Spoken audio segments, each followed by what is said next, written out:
Hello friends, स्वागत है आपका हमारे YouTube channel apex GS express में। दोस्तों, आज के इस वीडियो में हम बात करने वाले हैं मध्य प्रदेश की मिट्टियाँ। मध्य प्रदेश में पाई जाने वाली मिट्टियों के बारे में हम डिस्कस करेंगे, तो आप अंत तक बने रहिए इस वीडियो के साथ। चलिए दोस्तों, डिस्कस करते हैं। मध्य प्रदेश में मिट्टियाँ जो है मुख्य रूप से 5 प्रकार की पाई जाती है। ओके, और सबसे पहले हम बात करते हैं मिट्टियाँ आखिर होती क्या है। तो मिट्टियाँ जो होती है भूमि में पाई जाने वाली जो ऊपरी परत होती है, ओके, जिसमें विभिन्न प्रकार के जैव तत्वों की मात्रा प्रचुर मात्रा में होती है, उसे मिट्टी कहा जाता है। और इसका निर्माण जो है चट्टानों के अपरदन से होता है। चट्टानों के क्षरण से मिट्टी का निर्माण होता है। ओके, और चट्टानों का निर्माण जो होता है लावा के ठंडा होने से होता है। ओके, आप इंडियन ज्योग्राफी में आपने पढ़ा होगा। ओके दोस्तों, हम ज़्यादा विस्तार से न जाते हुए हम अब बात करेंगे मध्य प्रदेश में पाई जाने वाली मिट्टियाँ। तो मुख्यतः 5 प्रकार की मिट्टियाँ पाई जाती है। इनमें से है काली मिट्टी, लाल पीली मिट्टी, जलोढ़ मिट्टी, कछारी मिट्टी और मिश्रित मिट्टी। ओके, तो 1 बाय 1 हम डिस्कस करेंगे इन मिट्टियों के बारे में।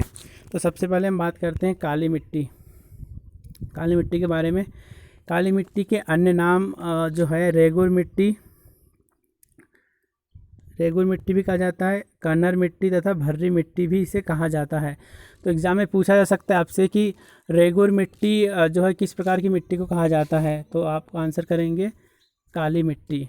ओके, मध्य प्रदेश के यह सबसे बड़े क्षेत्रफल पर पाई जाने वाली मिट्टी है। लगभग 47.6% क्षेत्र में यह पाई जाती है। ओके, और इस मिट्टी का जो निर्माण है वो बेसाल्ट नाम की आग्नेय चट्टान से होता है। ओके, आग्नेय चट्टान का एक प्रकार है बेसाल्ट, और बेसाल्ट से ही काली मिट्टी का निर्माण हुआ है। और मध्य प्रदेश में इस प्रकार की मिट्टी जो है मालवा क्षेत्र में पाई जाती है, मालवा के पठार में पाई जाती है। इसके अतिरिक्त सतपुड़ा के कुछ भागों में और नर्मदा घाटी में भी पाई जाती है। ओके, और इस मिट्टी का जो काला रंग है वह लोहे और चूने की अधिकता से होता है। लोहे और चूने की मात्रा ज़्यादा पाई जाती है, इस वजह से इस मिट्टी का रंग काला होता है।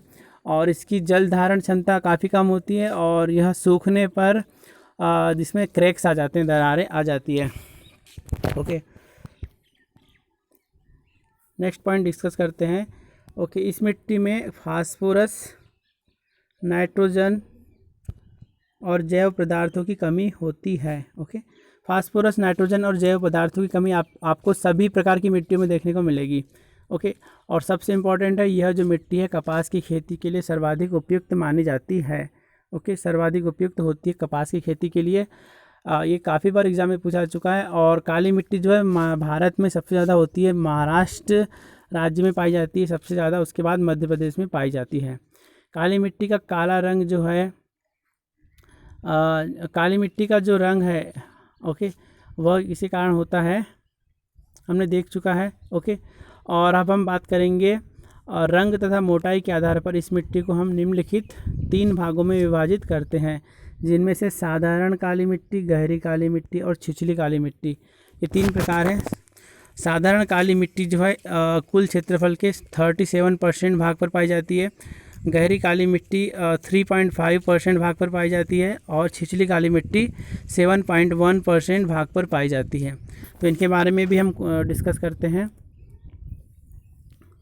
साधारण काली मिट्टी है, जिसे मध्यम काली मिट्टी भी कहा जाता है। यह मिट्टी जो है मध्य प्रदेश में मालवा का पठार, ओके,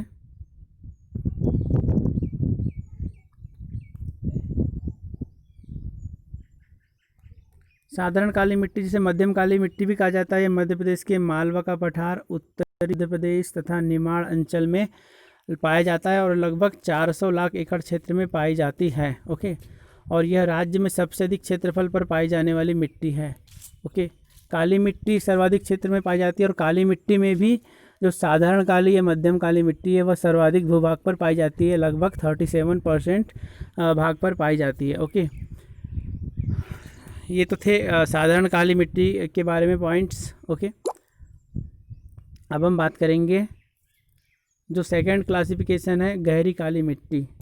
गहरी काली मिट्टी मध्य प्रदेश में मुख्य रूप से नर्मदा घाटी क्षेत्र, मालवा तथा सतपुड़ा पठार के भागों में लगभग 1.5 लाख हेक्टेयर भूमि पर पाई जाती है। ओके, गहरी काली मिट्टी। आगे हम मैप में भी इसको डिस्कस करेंगे जिससे कि आपको और क्लियर हो जाएगा। गहरी काली मिट्टी मुख्यतः नर्मदा घाटी, मालवा एवं सतपुड़ा के भागों में पाई जाती है। ओके, इसके बाद छिछली काली जो है छिछली काली मिट्टी, जिसे चिकनी दोमट मिट्टी भी कहा जाता है, यह मुख्य रूप से मध्य प्रदेश के छिंदवाड़ा, सिवनी और बैतूल जिलों में पाई जाती है। ओके, और इसका जो क्षेत्रफल है वह 75 लाख एकड़ है, जो कि राज्य के कुल क्षेत्रफल का लगभग 7.5% है छिछली काली का। आपको इसका जो जिले हैं वो ज़रूर याद रखना है, छिंदवाड़ा, सिवनी और बैतूल जिलों में ये पाई जाती है। ओके, नेक्स्ट है, ये आप मैप देख सकते हैं दोस्तों। इसमें हमने जो मध्य प्रदेश का जो मैप है इसमें डिवाइड किया गया है। ये जो काली मिट्टी का क्षेत्र है उसे आप देख सकते हैं, ये जो मालवा का पूरा रीजन आपको दिखाई दे रहा है। ओके, इसके अलावा यह काली मिट्टी का जो क्षेत्र है यहाँ भी पाया जाता है। ओके, काली मिट्टी जो मालवा क्षेत्र में सबसे ज़्यादा पाई जाती है, और इस काली मिट्टी में साधारण काली और मध्यम काली मिट्टी पाई जाती है मुख्य रूप से। ओके, और ये जो क्षेत्र आपको दिखाई दे रहा है यहाँ पर छिछली काली और गहरी काली मिट्टी पाई जाती है। छिछली काली और गहरी काली मिट्टी पाई जाती है। तो आप देख सकते हैं काफ़ी बड़े भूभाग पर काली मिट्टी पाई जाती है मध्य प्रदेश में। और इसके अलावा जो आप ये देख रहे हैं उत्तरी मध्य प्रदेश में जलोढ़ मिट्टी का जो क्षेत्र आप देख सकते हैं। ओके, जलोढ़ मिट्टी पाई जाती है। इसके अलावा जो मिश्रित प्रकार की मिट्टी है वह बुंदेलखंड के क्षेत्र के आसपास देख सकते हैं, जिसमें टीकमगढ़, छतरपुर, पन्ना, सीधी इत्यादि ज़िले शामिल है। ये मिश्रित मिट्टी का क्षेत्र है।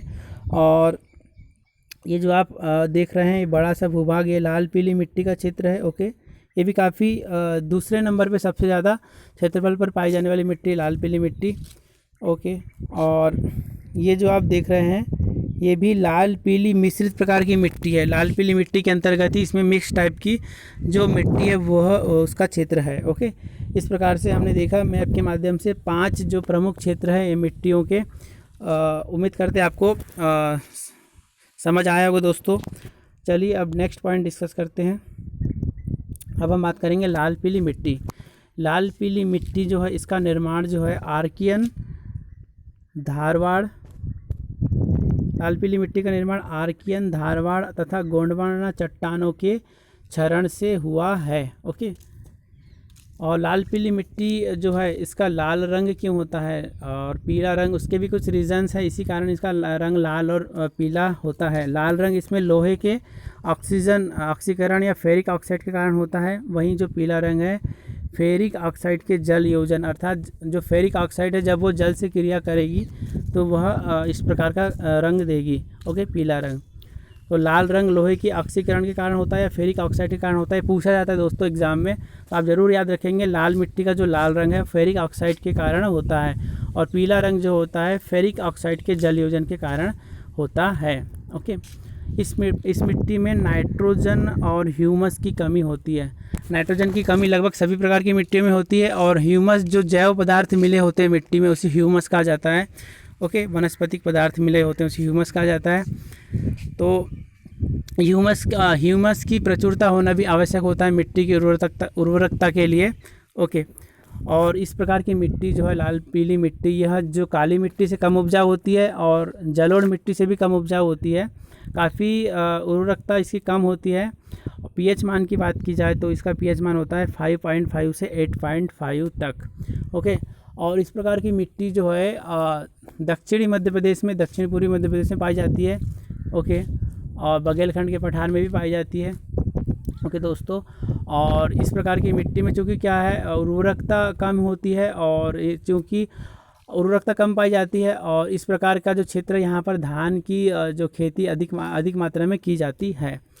और आप देख सकते हैं जो छत्तीसगढ़ है वहाँ पर भी काफ़ी बड़े भूभाग पर लाल पीली मिट्टी पाई जाती है। यही कारण है कि वहाँ पर धान की खेती की जाती है, और छत्तीसगढ़ को धान का कटोरा भी कहा जाता है।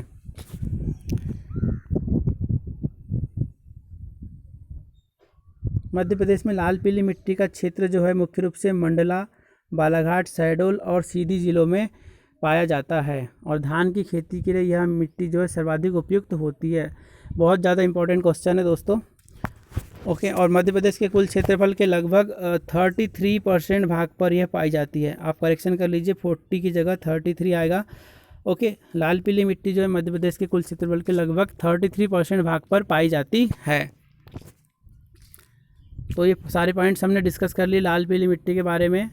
अब हम बात करेंगे जलोढ़ मिट्टी या जिसे एलुवियल सॉइल कहा जाता है। तो जलोढ़ मिट्टी का जो निर्माण हुआ है वह नदियों के द्वारा जो पदार्थ निक्षेपित किए जाते हैं। नदियाँ जो अपने साथ जो बहाकर ले जैव पदार्थ बहाकर ले जाती है और निक्षेपित कर देती है। ओके, तो इस प्रकार से इस मिट्टी का निर्माण होता है जलोढ़ मिट्टी का, और ये काफ़ी सर्वाधिक उपजाऊ फर्टाइल होती है मिट्टी। ओके, और यह जो मिट्टी है उत्तर पश्चिमी मध्य प्रदेश में पाई जाती है। जो चंबल घाटी क्षेत्र है वह जलोढ़ मिट्टी का प्रमुख क्षेत्र है। इसमें भिंड, मुरैना, ग्वालियर, शिवपुरी, दतिया, श्योपुर इत्यादि ज़िले आते हैं। और इसके क्षेत्रफल की बात की जाए तो लगभग 30 लाख एकड़ क्षेत्र में फैली हुई है। ओके, इस मिट्टी में नाइट्रोजन, जैव तत्व तथा फास्फोरस की कमी होती है।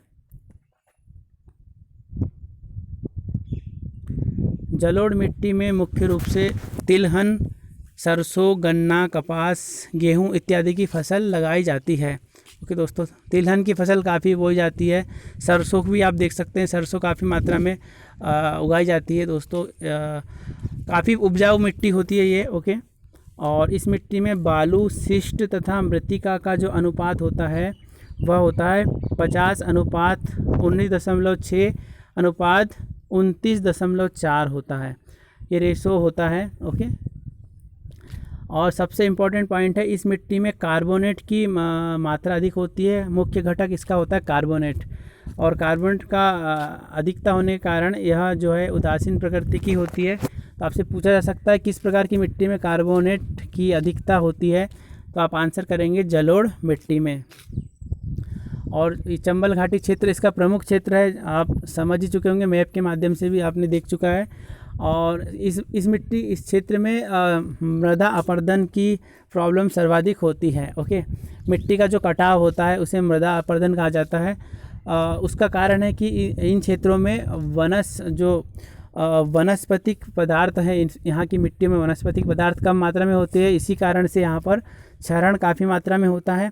और चंबल जो नदी है वह न केवल मध्य प्रदेश की बल्कि भारत की सबसे ऐसी प्रमुख नदी है जो मृदा अपरदन सर्वाधिक करती है। और ये काफ़ी बड़े बड़े बीहड़ों और गड्ढों का निर्माण भी करती है मृदा अपरदन के फलस्वरूप। तो एक काफ़ी एक प्रॉब्लम है इस क्षेत्र के लिए, और इस प्रकार के क्षेत्र में एक काफ़ी समस्या है ये मृदा अपरदन की। ओके, तो इसके लिए कुछ उपाय भी किए गए हैं गवर्नमेंट के द्वारा, और काफ़ी प्रयास भी किए जाते हैं कि मृदा अपरदन को कम किया जाए। चलिए दोस्तों, अब हम बात करेंगे नेक्स्ट पॉइंट की, कछारी मिट्टी। ओके, कछारी मिट्टी की बात करेंगे। कछारी मिट्टी का निर्माण जो होता है ये भी नदियों के द्वारा ही लाई जाती है, किंतु यह जो मिट्टी है जब बाढ़ आती है, बड़ी मात्रा में बाढ़ आती है, तो बाढ़ आने के दौरान जो नदी अपने साथ जो जैव पदार्थ बहाकर लाती है और बिछा देती है। ओके, भूमि में बिछा देती है, उसे निक्षेपित कर देती है, तब इस प्रकार की मिट्टी का निर्माण होता है। तो इस प्रकार की जो कछारी मिट्टी मध्य प्रदेश में मुख्य रूप से ग्वालियर, भिंड और मुरैना जिलों में पाई जाती है। ओके, ग्वालियर, भिंड और मुरैना जिलों में पाई जाती है। आप मैप में एक बार और देख लीजिएगा। ओके दोस्तों, तो कछारी मिट्टी भी काफ़ी उपजाऊ मानी जाती है, और यह मिट्टी जो है गेहूं, गन्ना व कपास की फसल के लिए उपयुक्त मानी जाती है। नेक्स्ट हम बात करेंगे मिश्रित मिट्टी। इसे मिश्रित मिट्टी इसलिए कहा जाता है क्योंकि इसमें काली मिट्टी, लाल पीली मिट्टी, ओके, ऐसी 2-3 प्रकार की मिट्टियों का मिश्रण होता है, इसलिए इसे मिश्रित मिट्टी कहा जाता है। और इस प्रकार की मिट्टी में फास्फेट, नाइट्रोजन एवं कार्बनिक पदार्थों की कमी होती है, जिसके कारण यह कम उपजाऊ होती है। ओके, कम उपजाऊ होती है। और कम उपजाऊ होने के कारण यहाँ पर सीमित प्रकार की फसलों को ही उगाया जाता है, जिसमें मोटे अनाज की फसल के लिए उपयुक्त मानी जाती है, जिसमें ज्वार, बाजरा और मक्का इत्यादि शामिल है। ओके, मोटे अनाजों के लिए उपयुक्त होती है। और क्षेत्र की बात की जाए तो यह जो बुंदेलखंड का क्षेत्र हमने देखा था, टीकमगढ़, पन्ना, सतना, रीवा, सीधी इत्यादि क्षेत्रों में इस प्रकार की मिट्टी पाई जाती है, मिश्रित प्रकार की मिट्टी। ओके, तो इस प्रकार हमने आज के इस वीडियो में डिस्कस किया मध्य प्रदेश में पाई जाने वाली प्रमुख मिट्टियाँ और उनके वर्गीकरण के बारे में। तो आपसे ऐसा भी पूछा सकता है, मध्य प्रदेश में पाई जाने वाली मिट्टियों को मुख्य रूप से कितने भागों में विभाजित किया जाता है? तो इसका आंसर हो जाएगा 5 प्रकार में। ओके, 5 भागों में विभाजित किया जाता है। तो यही आज का वीडियो हम यहीं पर समाप्त करते हैं। उम्मीद करते हैं यह वीडियो आपको पसंद आया होगा, और वीडियो पसंद आया तो इससे ज़्यादा से ज़्यादा लाइक कीजिए, वीडियो को शेयर कीजिए और चैनल को सब्सक्राइब करना ना भूलें दोस्तों। नेक्स्ट वीडियो में हम बात करेंगे मध्य प्रदेश की मिट्टियों से संबंधित कुछ महत्वपूर्ण प्रश्नों के बारे में। तो थैंक्स फॉर वाचिंग। जय हिंद।